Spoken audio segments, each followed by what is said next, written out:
Hi, everyone. Thank you for joining. We're excited to have you all here. So just a few housekeeping items before turning it over to Michael Conway to kick off our event with O'Connor Professional Group. Thank you to those of you that have submitted questions with your registration. They'll be answered throughout today's discussion. We will also be accepting questions throughout the presentation that will be answered at the end of our session. The audience is muted, so in order to submit a question, please type it into the question drop-down within the GoToWebinar navigation panel, and it will be received and asked accordingly if not already answered during the course of the webinar. And as always, the thoughts and opinions expressed by O'Connor Professional Group in today's webinar do not necessarily reflect those of Conway Wealth Group. O'Connor Professional Group is a privately owned company which is not affiliated with the Conway Wealth Group or Summit Financial LLC and affiliates. The information and opinions discussed today have not been verified by us, nor do we make any representations as to their accuracy and completeness. As always, check with your own professionals before making any medical decisions. With the housekeeping items out of the way, I turn it over to Michael Conway to kick off our event. Thanks, Jay. Appreciate it. Hey, everybody. As most of you know, my name is Michael Conway, founder and CEO of Conway Wealth Group. Thanks for joining us for this special webinar with our Life and Wealth Network member, O'Connor Professional Group. Today, we are excited to present to you OPG's founder and CEO and previous Conway Wealth Group Aligning Life and Wealth Award winner, Arden O'Connor, along with Director of Marketing, Whitney Johnson, for a discussion on mental well-being. As we all continue to deal with the direct and, of course, indirect effects of the pandemic on our mental health, we look forward to a productive discussion today with Arden and Whitney. They'll share with us their insights on what's happening, some practical evidence-based tools, and resources to manage anxiety and promote a healthy mind, as well as some actionable strategies families can employ to reconnect and reinforce values. So with that, I'll pause, and Zach, I'll throw it over to you to jump in. Thank you. Thanks, Mike. Hey, everybody. My name is Zach Conway. I'm Managing Director for Conway Wealth Group. So as many of you know, Conway Wealth Group focuses on this idea of aligning life and wealth. So for our clients, we spend a lot of time quantifying not just the investment gains in a portfolio, but the gains in the parts of life that we think create long-term lasting happiness. And so we do this by having important conversations and ensuring each client family has access to the appropriate professionals along the way. That's why we created the Life and Wealth Network, which consists of what we feel are the nation's best and brightest service providers in these different areas of life. With mental health obviously being a #1 concern in these unprecedented times, we're proud to have a fantastic organization like O'Connor Professional Group as a member of the network. And as Mike said, we hope you can all gain some valuable information today. Before turning it over to Arden and Whitney, just some quick background. Arden O'Connor founded the O'Connor Professional Group to address the needs of families and individuals struggling with behavioral health issues, including addiction, mental health disorders, eating disorders, and learning and other developmental challenges. With several relatives in recovery, Arden is passionate about helping families and individuals navigate the highly fragmented treatment system in a way that creates positive outcomes and allows families to heal. Arden is a graduate of Harvard College and Harvard Business School, and she remains heavily involved in community activities and serves on several boards. Whitney Johnson is the Director of Marketing at O'Connor Professional Group. Whitney earned a BA in psychology from Colorado College and is a certified health and wellness coach with a special focus on grief, anger, and anxiety. Before joining OPG, Whitney was founder and CEO of an international nonprofit that provided health and psychosocial support services to young people living with HIV. Whitney was named a World Economic Forum Global Shaper in 2012, attended the World Economic Forum annual meeting in Davos in 2014, was a guest speaker at Chicago Ideas Week, and has been interviewed by various news outlets. Whitney also has extensive personal and professional experience in the family office space and is a member of the Institute for Family Governance, as well as the Family Firm Institute. So with all of that, Arden and Whitney, please take it away. Thank you. I want to thank the Conway Wealth Group for hosting us today on this important topic. I'm excited to present and have my colleague Whitney here to interject with questions and comments. So we're going to start a discussion on mental well-being, which is a really timely topic that I'm sure you're seeing coverage in all sorts of mainstream news outlets. I think all of us can agree that these are unprecedented times. In fact, I often joke that one of my favorite rituals prior to COVID was sitting down and watching Lester Holt at the 6:30 news. And I'm now finding, given where the world is, it's really hard to get motivated or excited to see the news these days, because it seems like all we're seeing is negativity, from the pandemic to incidents of racial injustice to climate change incidents. Feels like we are just constantly bombarded by issues all across our country and throughout our world. And we also know that we have uncertain times ahead. I think, like many people, when this first started to break, the news of the pandemic started to unfold in the beginning of March. Well, maybe not like many people. I had what I called a mini adult temper tantrum. I got very upset about all the things I was going to miss, but I focused mostly on the short term. I was looking at events I had planned for the next 2 weeks and thinking about how much I was going to be upset not being able to participate in those activities. And I think one of the scary things is I look back on those times and I sort of smirk at my own frustration at what I thought was going to be a 2 to 4 week lockdown. Now we're in for what seems like the duration, without really any certainty as to when things are going to open up. I think it's important, and we'll get into some data around mental health statistics, but I think it's important to recognize that, our country doesn't actually do well with uncertainty. And we already had, prior to COVID, an awareness that behavioral health issues were on the rise, both for young people and older people. We know that suicide rates for 10 to 14-year-olds were climbing. We know that anxiety rates were high. We know that we had an opiate epidemic. All these issues have been exacerbated, unfortunately, by the pandemic. We also know that there are certain groups of people, and we've tried to represent those in these images. So all of us are feeling some degree of increased anxiety. But then we have people, the top left image we like to joke is the sandwich generation. Those folks who are trying to manage children and keep them safe and healthy, maybe even provide them some education in their homes, but also support loved ones who are older, who might be in assisted living facilities, who may or may not be following COVID-19 protocols. We're getting an increasing number of clients who are calling us saying, it's not even my 22-year-old I'm concerned about anymore, it's my 80-year-old mother who sort of says, I don't think this is as big of a deal as everyone has made it out to be. We certainly know that the stresses of having 2 kids in the home, or 3 or 1, when you're trying to balance dual income providing households, is very tricky. I think there's basic anxiety about some of the medical protocols, and certainly as the holidays are coming up, we're seeing an increased nervousness around, what's safe to do? Is it safe to fly? How do I make these very difficult choices without people feeling judged about whose home I go to, what type of event we have? And certainly, for better or worse, the amount of concentration that we have had on our media outlets has caused us to turn our attention to long-standing issues of racial divides and inequalities for certain protected identity groups. So it is a difficult time, and many of us are starting from a place of already having some anxiety, which has now been increased by the pandemic. With these presentations, because they are so heavy, we like to include some jokes. So I don't know if you can all read the cartoon on the left, but it's somebody who's putting their PhD on the wall, and the parents are looking in the room thinking, what has happened?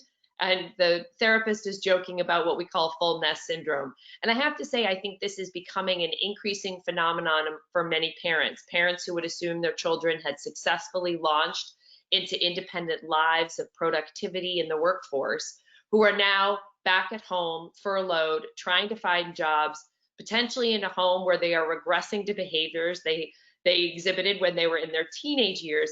and parents who are struggling to be supportive as well as loving and balance their own priorities. So if we talk about the scope, I always say the easiest way to put people to sleep is to talk a lot about statistics, but I do think it's helpful to contextualize. So you can see on the top right, there's a stat about anxiety. We know that about 20% of the population experiences a mental illness in any given year. We know that behavioral health issues, we're seeing an increasing number of family-owned businesses and other types of employers who are saying, even prior to COVID, we have looked at our health claims data. We know what the productivity losses are due to people having issues themselves or in their family systems. So these issues of alcohol use, anxiety, depression, other types of mental illness issues, these were already costly factors to our economy, to our workforce, and to individuals across the country prior to the pandemic. And unfortunately, we know that things haven't gotten better due to us not handling the uncertainty well, due to tragic losses that many of our families have seen. We know that online liquor sales, you can see on the left, are up over 400%. We often will see these very funny memes with quarantinis being sort of the daily joke. And while I am certainly not, I'm a member of the, I do in fact drink socially, I do think it's one of the areas that we try to talk about with clients because it becomes an easy way to cope around anxieties, to engage in what moved from perhaps twice a week drinking to now daily drinking at 5. We also know that the statistics around anxiety and depression, exhaustion, just emotional fatigue are off the charts, and that people are really experiencing unprecedented levels of stress and struggling with ways to cope given the unique environment in which we are operating. On the one hand, we're very blessed to have telehealth as an option for people to do from their homes. On the other hand, in some cases, it's just not enough support to get people the care that they need. I think one thing that's important to remind ourselves of is that we may not be encountering rational people. I know when I've had a stressful day, and there are certain days I wake up, if a scale of 1 being low stress and 10 being high stress, I already wake up at a 4 or 5. Something in work will push me to a 6 or a 7. And by the time somebody in my home has asked me for something I don't want to do, like fixing my father's iPad for the 50th time, or the puppy needs to go out for the 11th time, I am now pushed to a 9 or 10. And what we see from that is that there's an actual physiological response, that it can elicit stress and anxiety, can elicit fight, flight, or freeze responses. I am more of a fight person. I am likely to come back with a snarky comment, a storm out of the room. I know for many of our clients, we have seen a bunch of freezes where families know that there is something they need to address, but they don't know how to do so because they themselves are anxious about rocking what is already a pretty rocky boat, but they don't want to have more issues come into their home, particularly if they're quarantined with the person who's struggling. And then we see some people who try to put their head in the sand and pretend that whatever is happening around them is not happening because it's simply too painful to address.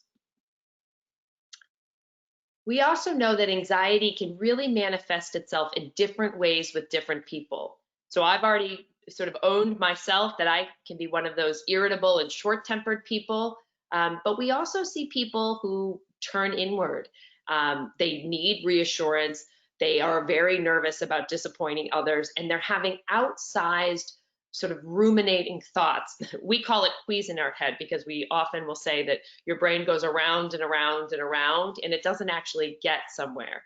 So we will see people who are struggling with making very basic choices. What are we going to have for dinner? What TV shows should we be watching? That can be a manifestation of anxiety.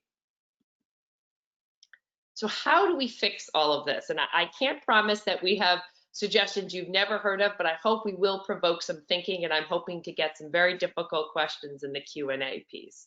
So again, I love to use humor because I think one of the things that I think about when it comes to self-care is, well, a couple of things. First of all, the term is so overutilized in our media. And I always say that the recipe to solve most things in life, maybe not cancer, but many, many other things, are the same components. We should eat healthy, we should get our omegas, we should get outside, we need to exercise, we need to sleep, and now there's more and more evidence suggesting that meditation is an important piece of the puzzle. And what I like about this cartoon is that there are some days that I am so proud to report I get maybe 2 or 3 of those things checked off the list, maybe not the 10 that I'd hoped for, but I get a good portion. And then there are other days that I am like the woman who either has a Snuggie or one of those blankets wrapped around her on the bottom right corner where she says, nope, and I just want to watch Netflix. And I think when we think about this time, it's not always feasible for everybody, but to the extent we can give into that impulse on the right, not every day, but those days where it's getting darker, it's been a tough week, and you have some things either that can be moved off your calendar or a commitment with family that you can say, geez, today I'm not going to participate in the family Zoom call because I'm exhausted. And you can let yourself indulge in whatever simple pleasures in your home help to relax you. In the positive, I can be a bit of a Pollyanna. I've been criticized in many contexts around this. So I like to talk about what are things that we can gain, what are habits that we can develop in these times. And one of the things that we talk about, is what are the things similar to what I just said. There are many of these habits that I'm sure many of you on the call already practice, but I think it's a good reminder that if you have increased bandwidth, and I'm assuming that not everybody on the call does, that there's a portion of the population who may have gotten time that they commuted or traveled back and they have time to establish new healthy routines.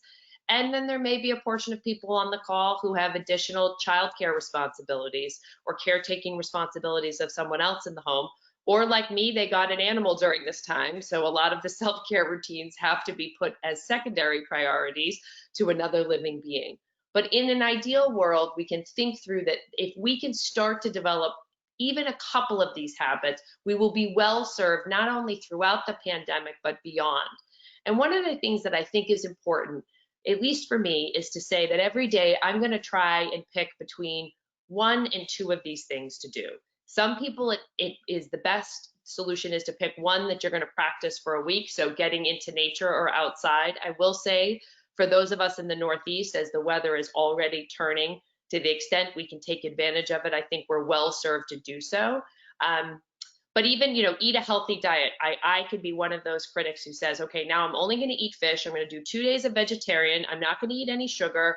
I'm not going to drink coffee. And that's just not realistic. So if we can start small, for me, I know that sugar dependence is way out of control. So I don't take it out of my diet completely, but I limit how much I have and what days of the week I enjoy it. So if we can start with a couple of these to take care of ourselves, even meditation. I know many people will say to me, I just can't get the 30 minutes that they suggest. If you can start with 5 minutes in the morning, or if you're developing a better coping mechanism, if you can use meditation as an alternative to having a glass of wine or yelling at a partner or whatever other maladaptive coping skills you had in a tough moment, I think that's progress. One of the ways that I like to think about the day is sort of how do you balance all the various components of what needs to get done? And how do you think about a way that you will end the day saying, boy, I got through that. I'm getting closer and closer to hopefully a moment where there is a vaccine, but I'm also better managing my anxiety. And we think that we can do that by looking at a lens where we try and check something off the achievement list. I may get up in the morning, tackle the most difficult thing on my work to-do list that requires concentration first thing. And now I take joy and satisfaction and some comfort in that fact I can do that in my comfortable clothes in my home with a cup of coffee, not running to an appointment or racing across town trying to remember my laptop. I think the other piece that we know is important is having connection and closeness. And there's simply no way to replace some of the oxytocin effects that we get from physical contact. I know for many of us, it's more and more difficult to achieve that, even a hug, a hello, a shaking of the hand. And I have to think that even beyond the pandemic, that many of us will feel that physical contact will have a bit of a shuddering impact when someone comes too close to us. The upside, however, is that this is a moment in time for many of us where we can be in touch with people that we may not have maintained contact with before. I have suddenly done a bunch of Zoom calls and phone calls with people in different time zones and stayed in better touch with people who I really enjoy, but who, if it weren't for the pandemic, would probably be pursuing whole range of other activities, and it would be much more difficult to spend concentrated and really present time with them on a regular basis. And then find ways for enjoyment and pleasure. I mean, these are some of the ones that are favorites. I have to tell you, I've heard some really creative ones recently of adults buying children's coloring books, somebody who's taking up crocheting, but finding simple things that we can do in the home that can bring us some pleasure and joy as we continue to go through this uncertain journey. I think the other piece is that for many of us, and I've already disclosed that I've had these too, there can be a bad day. We can get to a point in the day where we say everything feels like it's going wrong. I do on those days try to figure out, has everything really gone wrong, or am I writing a narrative that things have gone wrong? Because I do think for many of us who are type A, high achieving people, we get an email and the tone is a little off and we assume we haven't done something correct, or we misinterpret somebody's the fact they didn't call us back right away as disinterest. And I think in these times where we're not seeing people in person and we can't really sense body language, it's easier and easier to make things can feel more and more luminous. And so when that's happening, finding a small way to try and rescue it, I think it's also very good modeling behavior for children who are going to have all sorts of disappointment, unfortunately, in the upcoming months of things they want to do but can't. On the professional side, I think there's a number of different ways we can support our colleagues, ourselves, and those around us. I think one of the things that is important for us to model for everybody is the importance of taking time, even if it's for a staycation.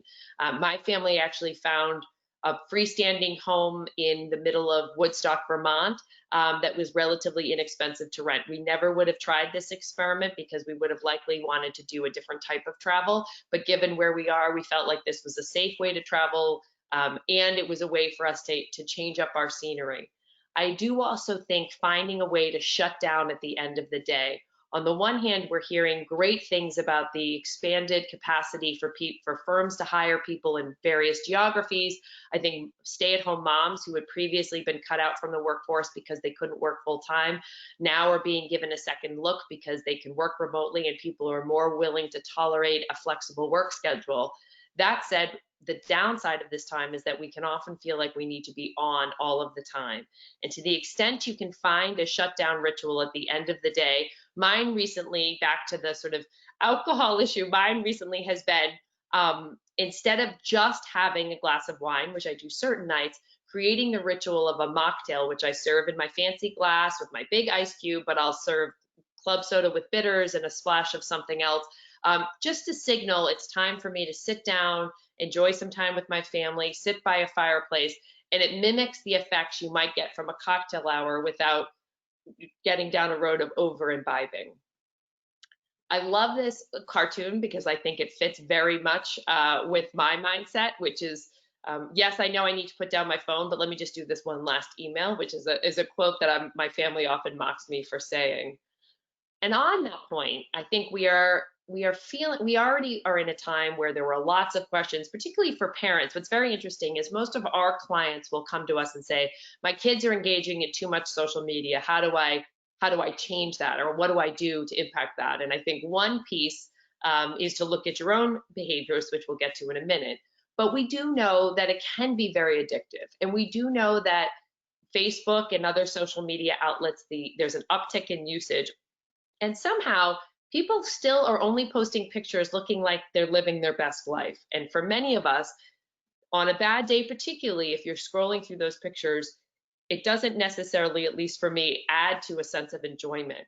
I also found, a few weeks ago went off Facebook. I didn't take down my profile, I just deleted the app from my phone because my attitude was if I can't find 5 minutes in the morning and 5 minutes in the evening to meditate, I certainly shouldn't have time for Facebook. And I have to say, I don't really miss it. And you don't necessarily need to go to that extreme length, but it's something to consider because in some cases, active social media and looking at pictures and staying in contact can be very positive, but I think it's important to look at the impact that it's having on your emotions or your family's emotions.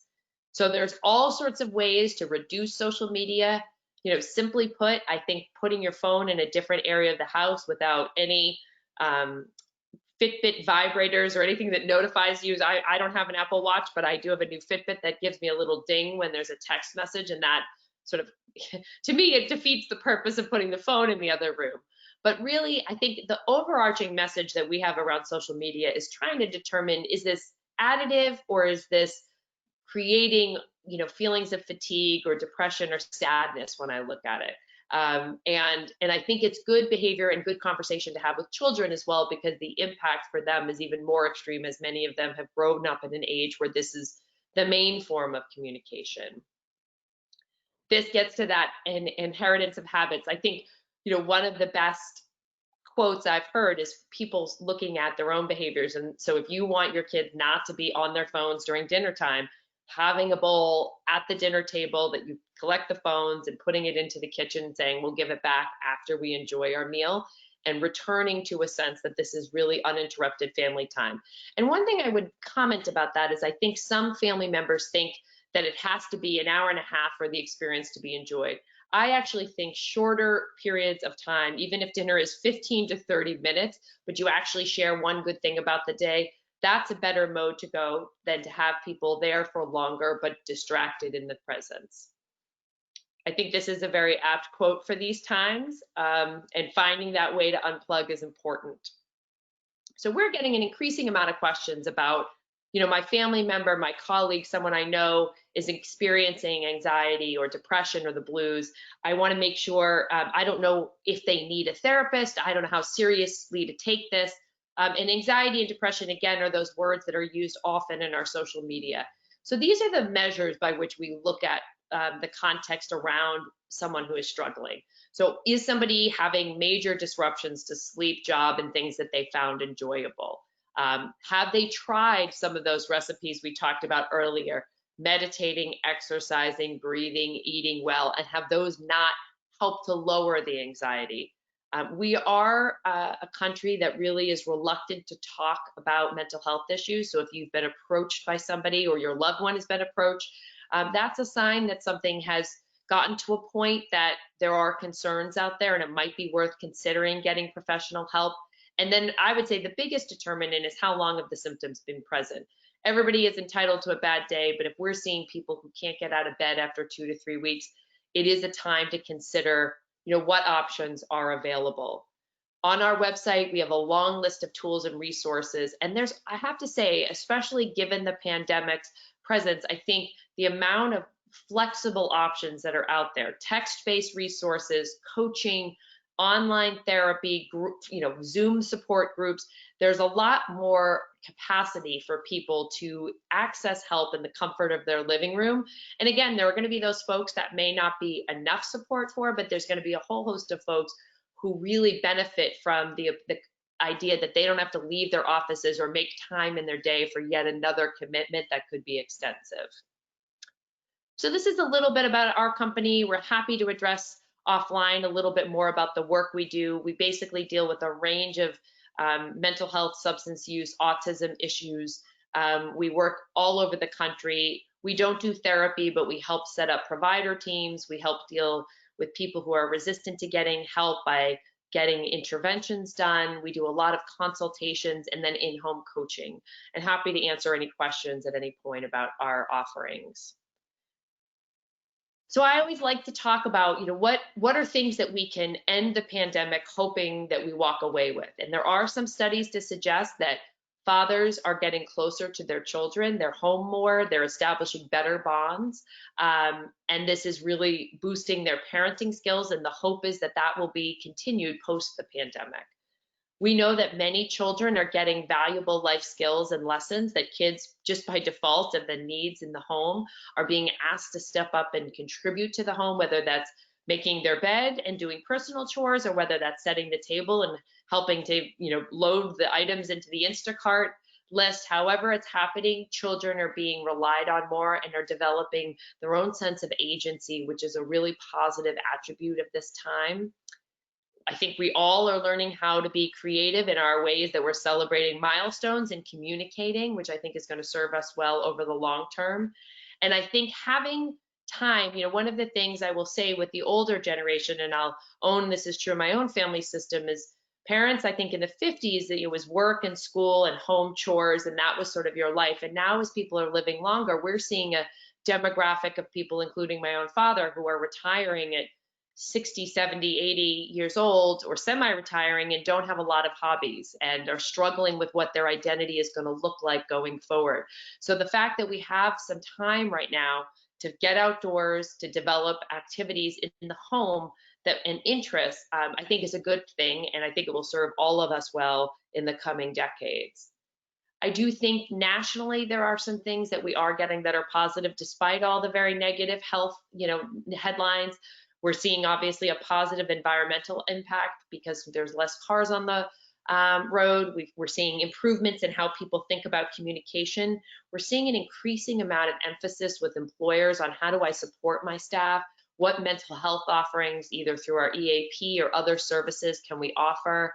I think the fact that there has been a concentration on these social injustice incidents, which have been occurring for a long time, but maybe didn't get the attention they deserved, is a positive. And I think people spending more time out in nature and receiving the benefits of natural sunlight, these are all positives that I think we can hopefully continue post the pandemic. So that is the end of the structured portion of our presentation. And I think I'm going to stop the screen sharing. Perfect. Thank you. Well, thank you, Arden. So just as a reminder, and I like that you ended on the positives. That's great. We need something in this time, some positive news, right? But we actually received some questions along those lines from people before the event. So I think I'll start there, but I also just want to remind everybody that we are fielding questions throughout this Q&A session. And if you have a question that you would like asked of Arden and or Whitney, please enter it into the navigation panel in the question dropdown, and we'll ask them as they're received. But just shaping this in terms of one of the first questions that we had, it surrounds negative thoughts. So the question is it better to offer a positive alternative to a person's negative thoughts rather than just listen and acknowledge that you heard what they said, especially if you believe them to be untrue? It's a great question, and like so many things in the behavioral health world, the answer is a very frustrating it depends. It depends on the person's personality. So one way I think to be very sensitive is to ask the person, if they say, can I talk to you about something, or if they're talking about the issues, to pause at the end of when they've discussed. I wouldn't interrupt. I'd let them outline what's going on and say, what would be most helpful to you right now? I understand you're going through a tough time. I want to acknowledge that. Is it helpful if I give you my thoughts or resources, or are you really just looking for a sounding board? And most people can identify, no, I know, many people will know even before they started the sequence of thoughts that what they're saying may not be irrational. It may just be, or may not be rational. It may be fears they have. So they may not actually be looking for someone to say, well, actually, that's not true. They may intellectually know that, but emotionally be in a place where they are feeling that. So I think asking that question and then responding accordingly is probably the best course of action. Fantastic. Our next question is around substance use and seeing this play out, especially in the pandemic. The question, and to paraphrase, I may see someone that has increased substance use during COVID time. To them, it doesn't seem like there has been an increase. But as an outsider, how do I talk to them about what I am seeing and not be completely confrontational and turn them off from the help that they may need to receive?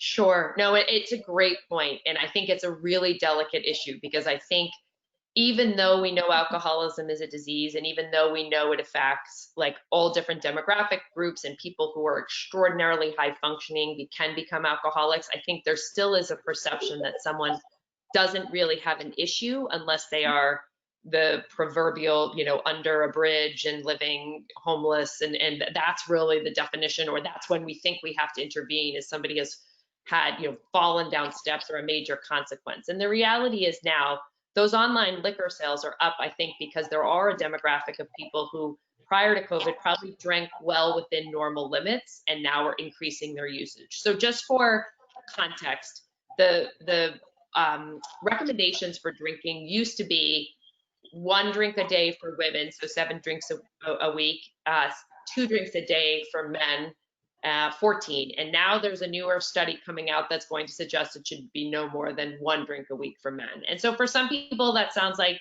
not a lot, and some people it sounds like a lot. I will say drink is also defined by 12 ounces of beer, 5 ounces of wine, and an ounce and a half of hard alcohol. And so I joke about that as somebody who loves Manhattans, that I've had to acknowledge, boy, I'm having 2 today because I made it at home and I know that I didn't just do the 1.5 ounces. And I don't say that to shame. I don't take it that way myself. I think it's just important to acknowledge. So I give those limits because I think it gives context to the person who's trying to talk to someone. In terms of actually having a conversation, there's a few different ways to do it. I think one, sometimes if you have been somebody who's had an uptick in your own alcohol use, owning that with the person. We do see that if somebody feels like they're not being judged because someone is saying, geez, I know for me, and it could be alcohol or it could be a different coping mechanism. Geez, I know for me, I'm eating ice cream every night.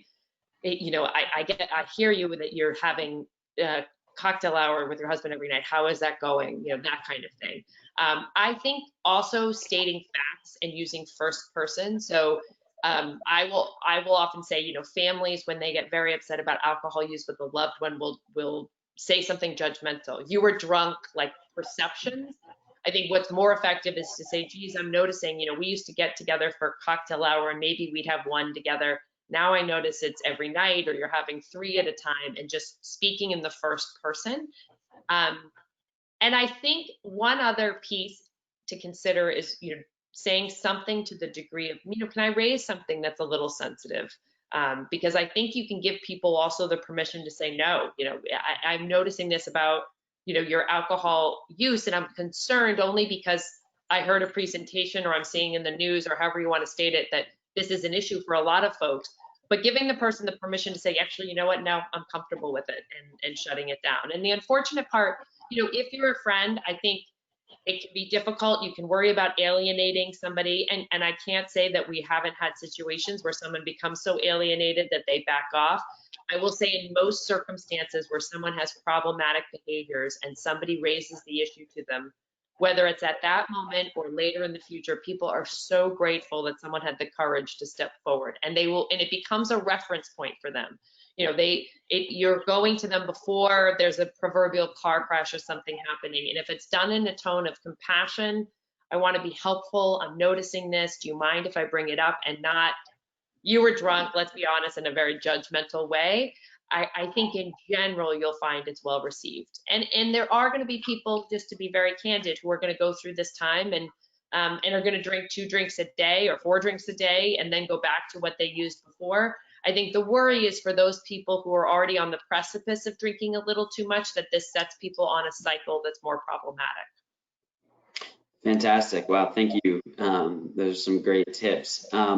Our next question centers on a little bit of media, social media use, and just kind of the way that we receive information right now, especially in this COVID environment. So the question is, from a screen time perspective, we tried to limit our children's screen use, but now we're thrust into a situation where the only way that we as working parents can have them be educated is through a screen.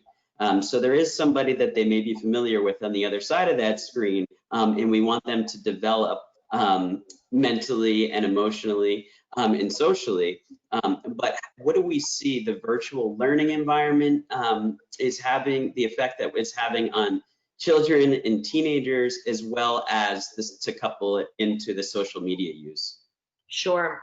I think it's a really important question, and I'm going to first preface it by saying there's a much more articulate webinar about this on our page. If anybody wants to look at it, it's about 30 minutes. It's open to the public with a social media and screen time expert. And I think you're right on, like this has been an issue prior to COVID. It continues to be one. So one, I don't think we're going to get around the fact that screen time usage is going to be up because of the hybrid remote learning environment that we're in, whether they're fully remote or whether they're partially remote. I think it's going to be the wave of the future. And it is, in many cases, going to also be the way that children interact with each other. You know, if you are quarantining with your family and you're trying to follow health and safety protocols and you're in a hotspot state, you know, they may have to do their birthday party via Zoom or do a Netflix watching party.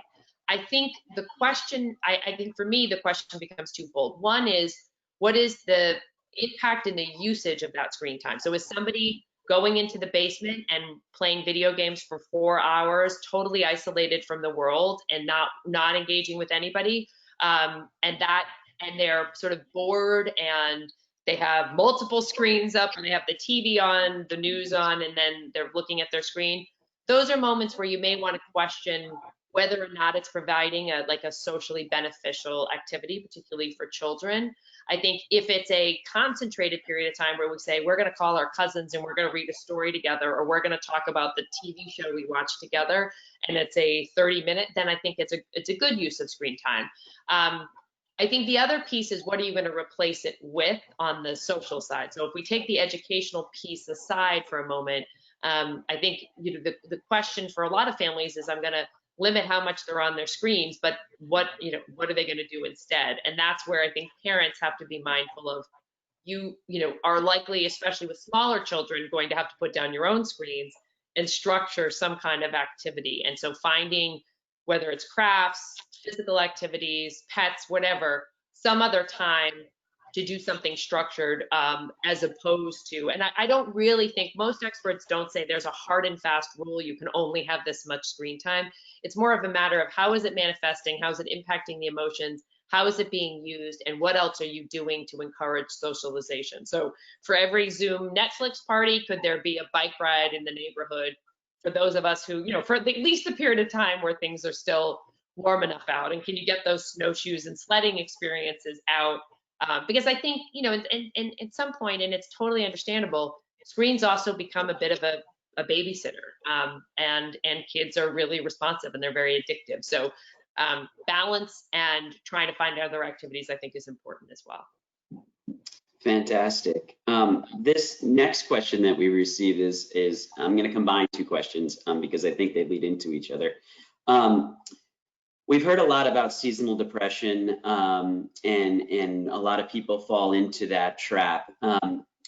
COVID started last year, or this year, I should say, it feels like last year, in March, where we got through some of the major holidays and we were able to see our family and friends and their traditions that are, you know, pretty deeply rooted in certain families, that as we see COVID tick up across the country, we may not be able to celebrate or participate in holiday events. And just those two things coupled with each other, as we're now entering the fall and winter season in North America, what are some ways to just get through the holiday season and to combat seasonal depression when we kind of take the outlook and we know that there are some vaccines, there's some hope there, but we're starting to see a reality of what may happen in the next few weeks? Well, this is a tough question, but I'll give some thoughts. So there's obviously treatment for a seasonal, you know, affective disorder, like the sun lamps are an option that you could have in your home, looking to make sure you're getting enough vitamin D either through a supplement or in your diet, and talking to your PCP about what options related to the winter. I think more broadly, however, you know, I mentioned our family is looking at going to a home and doing a staycation there. I know another woman who's going to go to California to rent an Airbnb for a couple of months to be close to her daughter who lives out there, because she first of all, it's a much more enjoyable climate, and logistically it worked for her family. So considering, you know, is there a safe way to travel to places with warmer climates is another thing to consider. I think if those aren't options, I think continuing to get outside. I mean, I'll be very honest, I'm not a particularly big skier, but we bought our snowshoes already, anticipating that the supply is going to go down in the winter. So finding the most creative ways you can be to get outside and still be in front of the sunlight as much as possible. I think in terms of the holidays, I think this is going to be really complicating. So I'd say a few things. I think the first important thing is to figure out what you and your family, your partner, your children, whoever that encompasses, are comfortable with from a health and safety standpoint. And I say to start there because I think holidays are already a stressful time, and we're doing an increasing number of presentations about holidays specific to this year. I think in-law expectations and big families and who goes to whose home and unrealistic travel schedules, like we have to just assume, nobody is going to have, if you've seen that movie, The Four Christmases with Reese Witherspoon and Vince Vaughn, nobody is going to go to 2 sets of parents on each side and be able to do that all in the course of a day or 2. Or you might be able to do it, but you probably are going to strangle your partner by the end of it. So I think being realistic about what's going to be feasible and determining what your own boundaries are. And I don't mean that in a negative way, but I mean it. And I think this can be communicated in a loving way. From there, saying, okay, I'm going to go to this person's home, or no, we're going to celebrate at home, and figuring out what traditions can you keep alive? Can you set the table all the same way? Can you all eat the same chocolates? Can you do a Zoom call that everyone participates in? Can there be a child Zoom call and an adult Zoom call? But I think those are important. I think acknowledging both to yourself and to children, like it's going to be a different holiday year. And it's going to be challenging, and validate feelings of loss and sadness over not seeing relatives is important. I like to be Pollyanna, but constantly saying like, there's so many good things is not effective if people aren't feeling that way. That said, I think the flip side of that is perhaps this is the year you can do something fun. Perhaps this is Thanksgiving in your pajamas year, as opposed to everybody has to be wearing that little jacket and tie that I know when my brothers were growing up, they absolutely hated putting on when we were all going to the big Thanksgiving gathering. Perhaps it's going to be a year where you don't try, and this has been a big push that I've had with my own mother, who I love dearly, but was asking me in March what she should serve for Thanksgiving, to give you some context. So I'm sort of saying, like, probably not the year to try 12 different Martha Stewart recipes with various gravies, because we don't know if we're going to be able to get the items in the grocery store. And we all love this one place. Can we just do a pre-made turkey and close your ears, a pre-made pie, and you can make 2 sides to make it easier? So these are very kind of simple suggestions, but I think a lot of it is attitudinal. And what, in my mind, if you start with the question of how am I going to stay, the clinical term would be emotionally regulated, but the real term is, how am I going to stay sane during the holidays? How am I going to be able to be the father, the sibling, the mother, the whomever to my family in a way that's appropriate and in a way that I feel good about our celebration? And what do I have to give up to achieve that? That's how I would approach the holiday season, and assume that there are going to be people who are disappointed if you didn't live up to their expectations. You can send them an extra box of chocolates and beg forgiveness later. But I don't think this is the year to try and make everybody feel good about the choices, especially if they're not ones that you feel respect your own boundaries around health and safety. Fantastic. Well, that is just about rounding the bend on the questions that we've received from the audience and that we received beforehand. But before concluding the event, I just wanted to ask Michael and Zach if there's anything that you guys had left to ask before we let these guys go. I have a comment, and then Zach, I think you have a question. So Arden, I've told a lot of clients that early on in this pandemic, it's a joke to some extent, but it's kind of gets to the heart of what we're talking about. I don't know what it was. 3 months into this, Leslie looks over at me and she says, I hate the way you sort your meals, right? and so it's silly and it is funny, yet we've all experienced some degree of togetherness that is a lot. And so anyway, I think it's helpful to talk about. So Zach, did you have a question? Yeah, thank you. So to try to tie it back, Arden, to this whole concept of aligning life and wealth, and how does money play a role in the things we're talking about?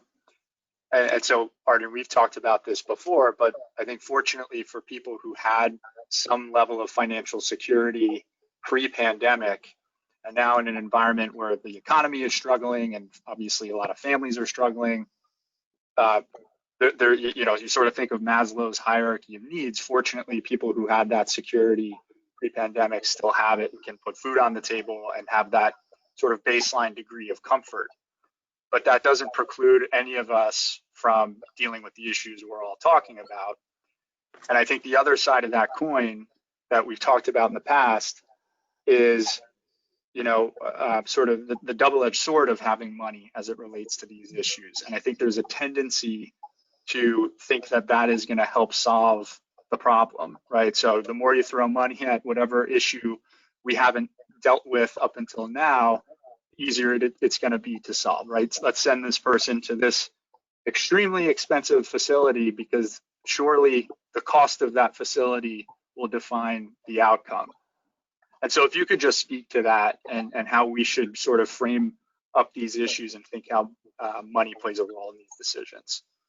It's a great question. So I think on the first side, yes, I think if you're lucky enough to wake up in the morning and not be concerned that you've lost your job and can't pay your mortgage, I'm in that category as well. I try to just be very grateful. I could buy a dog. I got the dog I wanted. I could integrate in my home.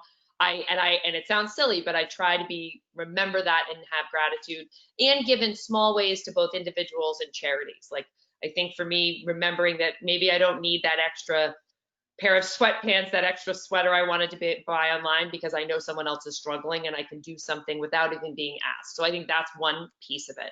On the flip side, in terms of money and behavioral health issues, I would say in general, and this was true in my family system, money can often prevent natural consequences from happening. So if someone gets their car cracked up, you can hire a lawyer and you can push it under the rug and the person doesn't experience any of the pain. And I'm not suggesting jail is the appropriate response, but if somebody never experiences consequences, the issue continues and exacerbates. So I think, and right now I have to say, it is, if you have somebody really in crisis, it's an interesting world to refer people into more institutional settings, giving all the protocols and all that kind of stuff. So I think my suggestion to families is to reach out early and often, and the holidays are a time when families are typically together for better or worse and are seeing some of these issues pop up. And now more so than ever, because of the nature of the pandemic, I would say to families, don't assume that if you let that, oh, he'll get over the anxiety, oh, it's just marijuana, she just had one too many drinks. I think the eating disorder has subsided, even though she ate nothing or she looks thinner than she did.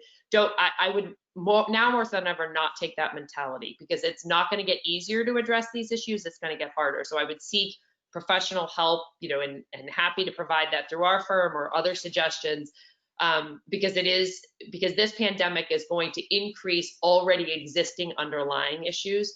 And to your point, and I would not assume that just putting someone in their own apartment or giving them the thing that they wanted in the hopes that it helps to curtail a certain dysfunctional behavior is going to be the solution. Perfect. Thanks. You're welcome. Thank you. So Jake, are we good with? Yeah, I think we've addressed all the questions that we've received. Thank you all for submitting them. And I'll turn it over to you, Mike. Yeah. All right, great. So thanks everyone for joining us today. And Arden, a special thanks to you and Whitney for a fantastic discussion and providing us with practical evidence-based tools to help guide our mental health and mental well-being. The webinar, as mentioned, everyone, is recorded or was recorded. So we'll be sharing the recording with attendees in a follow-up email. At any time, please feel free to reach out to us with more questions. In the meantime, we hope you and your loved ones stay safe and healthy as we near the holiday season. So stay safe, have fun, and let us know if we can help. Thanks a million. Thank you. Bye. See you, everybody. Thanks. Bye-bye.